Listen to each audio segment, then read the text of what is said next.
Have you ever made any big commitments in your life and been so excited to do it, but then you've just failed or given up within the first month, week, or even on the first day? Well, my name is Jules. I'm going to be talking about discipline. What do you think of when you hear the word discipline? Is it a positive or is it a negative reaction? When you hear the word discipline, do you think of something restrictive and difficult, something painful even, or do you think of it as something helpful and empowering?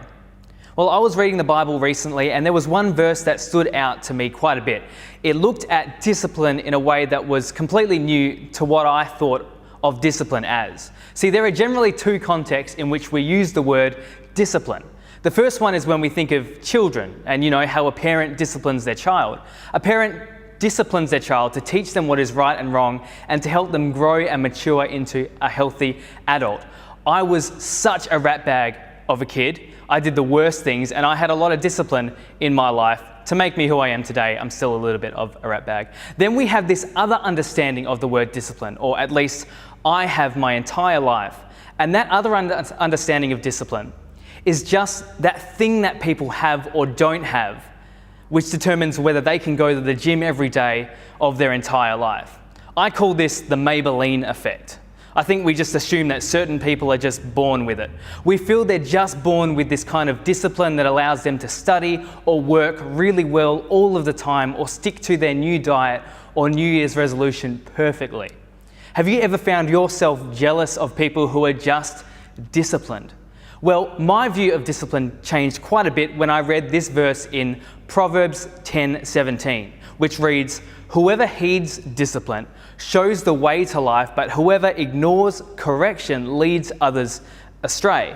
Now, the word heed is an old school way of saying pays attention to. So in other words, those who pay attention to discipline, it doesn't say here that some people are born with it and others aren't, but those who take on discipline willingly will show the way to life, or in other words, will live in amazing ways and live an amazing life that will inspire other people around them. The second line is what got me. It says, "Whoever ignores correction leads others astray." So basically the person who ignores correction, not only do they not live an amazing life for themselves, but they also miss the chance to be an incredible leader of other people around them. It seems here like the author is saying that the exact opposite of discipline is ignoring correction. So if that's true, does that mean that discipline itself actually just literally means accepting correction? Well, I think that's exactly what it's saying. Remember that definition of discipline as a parent correcting their child? Well, something that has helped me both in spiritual discipline and other kinds of discipline is to keep in mind that maybe discipline in terms of going to the gym every day, eating right every day, is actually more closer to that kind of discipline of a parent disciplining their kid. Maybe discipline is actually more about correction and not about perfection. How many people set New Year's resolutions and never keep them because they sound like this? Go to the gym every day, read a book once every week, or I'm going to keep a pure mind for an entire year.